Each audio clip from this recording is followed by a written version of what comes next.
These things were done in Bethabara beyond Jordan, where John was baptizing. John 1:28. In 1884, while building the Church of St. George in Medeba, Jordan, builders uncovered a floor mosaic map of the Holy Land. It originally measured 7 by 21 meters, 22 by 69 feet, and is the oldest original surviving cartographic depiction of the Holy Land, especially Jerusalem.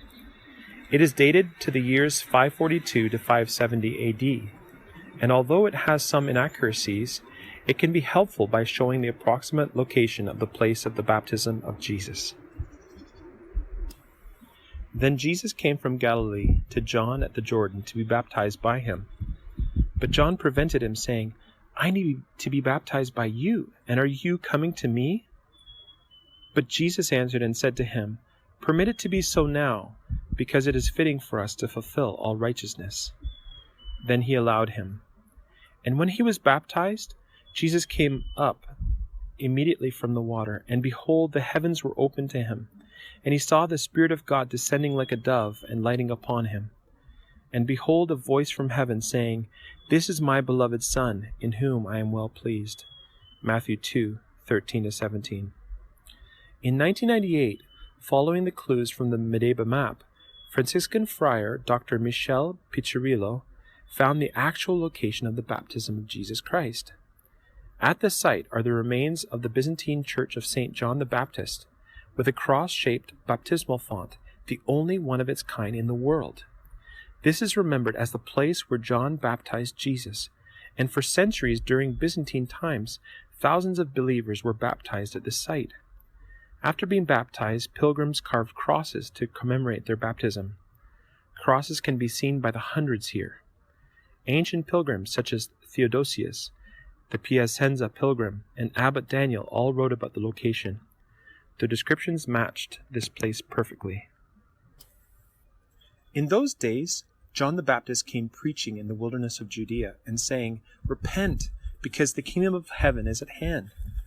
Because this is he who was spoken of through the prophet Isaiah, saying, "The voice of one shouting in the wilderness, prepare the way of the Lord, make his path straight."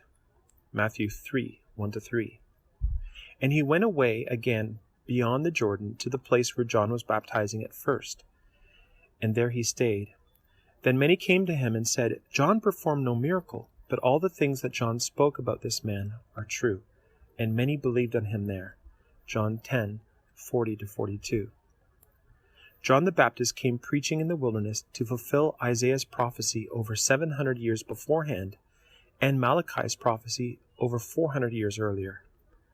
Then, in 1998, after this discovery of the actual baptism site, Dr. Mohammed Wahib, a Jordanian archaeologist, discovered the ruins of a Byzantine-era church and monastery constructed where it was believed that John the Baptist had lived.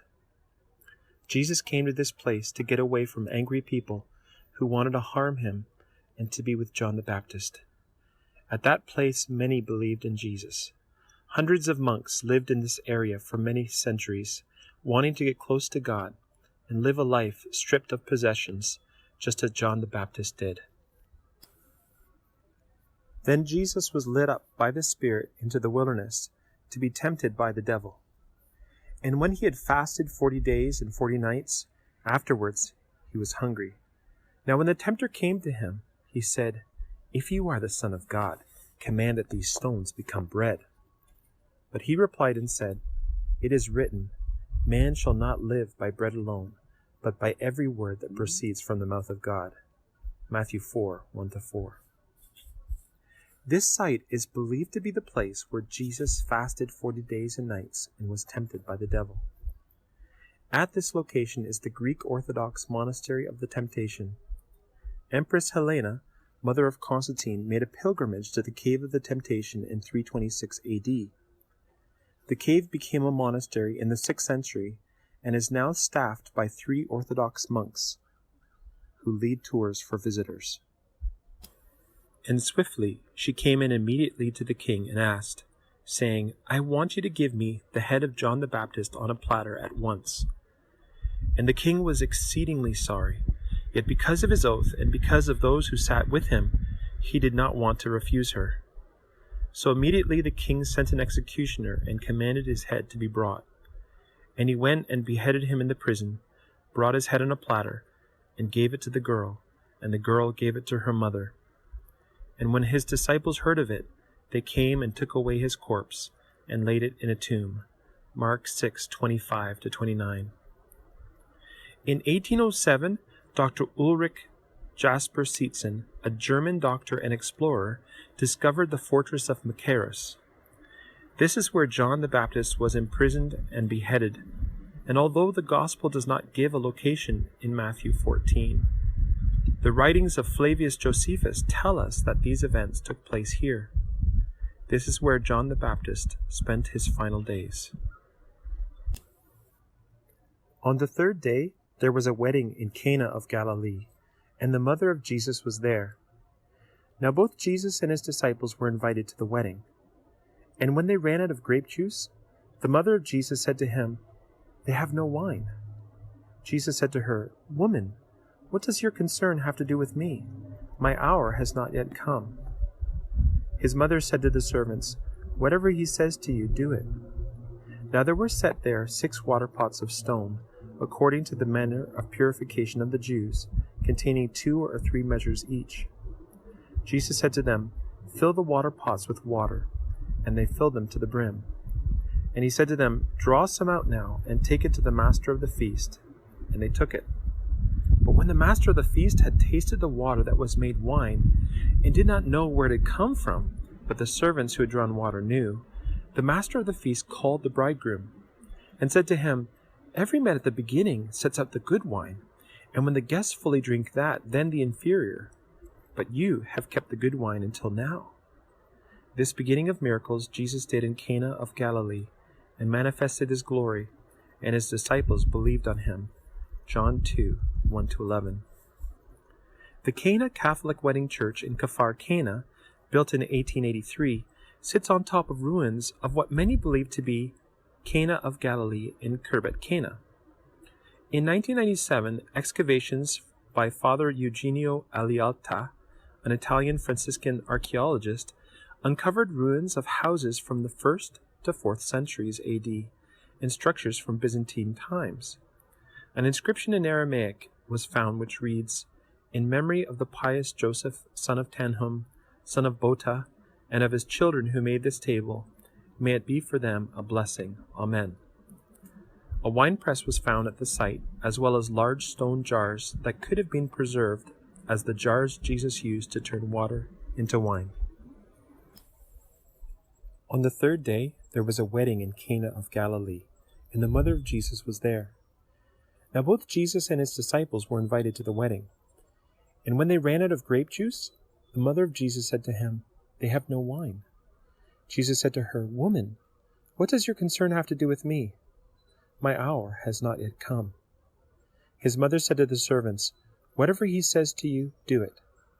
Now there were set there 6 water pots of stone, according to the manner of purification of the Jews, containing 2 or 3 measures each. Jesus said to them, "Fill the water pots with water," and they filled them to the brim. And he said to them, "Draw some out now, and take it to the master of the feast." And they took it. When the master of the feast had tasted the water that was made wine, and did not know where it had come from, but the servants who had drawn the water knew, the master of the feast called the bridegroom, and said to him, "Every man at the beginning sets out the good wine, and when the guests fully drink that, then the inferior. But you have kept the good wine until now." This beginning of miracles Jesus did in Cana of Galilee, and manifested his glory, and his disciples believed on him. John 2:1-11. To the northwest of the Cana Catholic Wedding Church, which is evidence of a small village from the Hellenistic period, which began in 323 BC onwards. This village contained a mikveh, used for Jewish ritual bathing, and a structure that resembles a Roman-era synagogue. A cave complex at the southern end shows that it was used as a Christian place of worship, with an altar decorated by a Maltese-style cross, and 2 stone jars with room for another 4 jars, matching the gospel description. This is possibly Cana of Galilee. So he came to Nazareth, where he had been brought up, And as his custom was, he went into the synagogue on the Sabbath day, and stood up to read. And he was handed the book of the prophet Isaiah. And when he had opened the book, he found the place where it was written, "The Spirit of the Lord is upon me, because he has anointed me to preach the gospel to the poor. He has sent me to heal the brokenhearted, to proclaim liberty to the captives, and recovery of sight to the blind, to set at liberty those who are oppressed, to proclaim the acceptable year of the Lord." Luke 4:16-19. The synagogue church is a 12th century church built by the Crusaders. According to tradition, it is built upon the exact site of the 1st century synagogue where Jesus learned, grew up, preached, and was rejected by his own fellow Nazarenes. It was in the care of the Franciscans for centuries until the 18th century, when the ruler Daher al-Omar gave it to the Greek Catholics. It is now. So all those in the synagogue, when they heard these things, were filled with wrath, and rose up and thrust him out of the city. And they led him to the brow of the hill on which their city was built, that they might throw him down over the cliff. But passing through the midst of them, he went his way. Luke 4:28-30. The prophet Isaiah foretold the coming Messiah's rejection. He wrote, "He is despised and rejected by men, a man of sorrows and acquainted with grief. And we hid, as it were, our faces from him. He was despised, and we did not esteem him."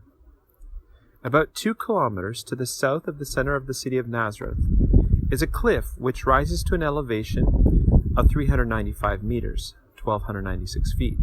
Here is the place where the unbelieving Nazarenes brought Jesus from the synagogue in order to throw him down and kill him. Miraculously, Jesus walked right through the crowd and went on his way to Capernaum. He left Nazareth from the tribe of Zebulun and came to Capernaum in the tribe of Naphtali to fulfill the prophecy of Isaiah in Isaiah 9, verses 1 and 2. And Jesus, walking by the Sea of Galilee, saw 2 brethren, Simon called Peter, and Andrew his brother, casting a net into the sea, because they were fishermen. And he said to them, "Follow me, and I will make you fishers of men." Matthew 4:18-19. Much of the ministry and miracles of the Lord Jesus occurs around the Sea of Galilee. The Sea of Galilee is actually the lowest freshwater lake in the world, and has a maximum depth of only 141 feet. It is 13 kilometers at its widest and 21 kilometers at its longest. Its main source is the Jordan River, which flows into it from the north and flows out at the south. There are a few fish species that live in the Sea of Galilee, one of which is the Tilapia galilea, or St. Peter's fish. The Sea of Galilee was in the territory of the tribe of Naphtali, the 10th son of Israel. During the time of Jesus, Josephus writes that 230 fishing boats were in operation. Jesus chose fishermen and mariners to be his closest disciples. These mariners would one day traverse oceans with the message of the gospel of Jesus Christ. And Jesus, walking by the Sea of Galilee, saw 2 brethren, Simon called Peter, and Andrew his brother, casting a net into the sea, because they were fishermen. And he said to them, "Follow me, and I will make you fishers of men." And they immediately left their nets and followed him. And going on from there, he saw 2 more brethren, James the son of Zebedee, and John his brother, in a boat with Zebedee their father, mending their nets. And he called them. And immediately they left the boat and their father and followed him. Matthew 4:18-22. The prophet Isaiah foretold that the great light would come to Galilee. First, the land of Zebulun, where Nazareth is located. Then the land of Naphtali, where Capernaum is located. Somewhere along the northern shoreline of the Sea of Galilee, near the city of Capernaum, is where Jesus fulfilled prophecy and called his disciples in Matthew 4:18-22. Peter, Andrew, James, and John left their nets and livelihood and followed Jesus. And again he began to teach by the seaside, and a large crowd was gathered to him, so that he got into a boat and sat in it, on the sea. Then the entire crowd was by the sea on the land. Mark 4, verse 1. In 1986, two Israeli fishermen, Moshe and Yuval Lufan, discovered something sticking out of the beach. It was an ancient, well-crafted boat that had been buried in the sand for 2,000 years. It would have been the type of boat that Jesus and his disciples used on the Sea of Galilee. It was carefully restored and is now on display at the Yigal Allon Museum in Ginosar, Israel. But Jesus said to them, "They do not need to leave. You give them something to eat." And they said to him, "We have only 5 loaves and 2 fish with us." He said, "Bring them here to me." Then he commanded the crowds to sit down on the grass. And he took the 5 loaves and the 2 fish, and looking up to heaven, he blessed and broke, and gave the loaves to his disciples, and the disciples gave to the crowds. So they all ate and were filled. And they took up 12 baskets full of the fragments that remained. Now those who had eaten were about 5,000 men, besides women and children. Matthew 14:16-21. The prophet Micah foretold that the one to be ruler in Israel would stand and feed his flock, and that this one would be great to the ends of the earth. Jesus fulfilled this prophecy when he literally fed thousands with one boy's lunch. In 381 AD, the Spanish pilgrim Lady Egeria described the place where Jesus placed the loaves and fishes on a rock, which is now an altar. In that place, he multiplied the loaves and fish to feed 5,000 men plus women and children. A Benedictine Catholic church called the Church of the Multiplication was built around the site in 1982. The building next to this beautiful church was burned down in 2015 by radical Israeli youths who were arrested and indicted on charges of arson. However, the main part of the church, and especially the altar, was unharmed by the fire. Then they went into Capernaum, and immediately on the Sabbath day he entered into the synagogue and taught. And they were astonished at his doctrine, because he taught them as one that had authority, and not as the scribes. Mark 1:21-22. In 1866, British cartographer Captain Charles W. Wilson discovered this ancient late 4th century synagogue in Capernaum. The upper level of white limestone was then partially restored as it stands today. However, it stands in an older 1st century synagogue made of black basalt. This lower synagogue was the one where Jesus cast out a demon and gave his sermon on him being the bread of life. John 6:25-59. Now as soon as they had come out of the synagogue, they entered into the house of Simon and Andrew with James and John. But Simon's wife's mother lay sick with a fever, and they quickly told him about her. So he came and took her by the hand and lifted her up, and immediately the fever left her, and she ministered to them. Mark 1:29-31. In 1921, Italian archaeologist and Franciscan friar Gardenzio Orfali discovered the octagonal remains of a Byzantine basilica in Capernaum. Orfali was tragically killed in a car accident in 1926, and further excavations were put on hold.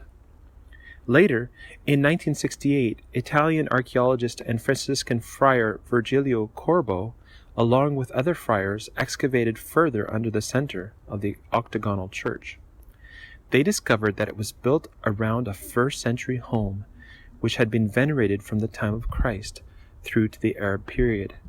It is almost certain that this is the home of Peter, his wife and mother-in-law, and the home where Jesus also lived. Over top of the 1st century home, a large memorial sanctuary was erected in 1990, and Friar Corbo received his final wish to be buried next to the long-venerated room of St. Peter in 1991.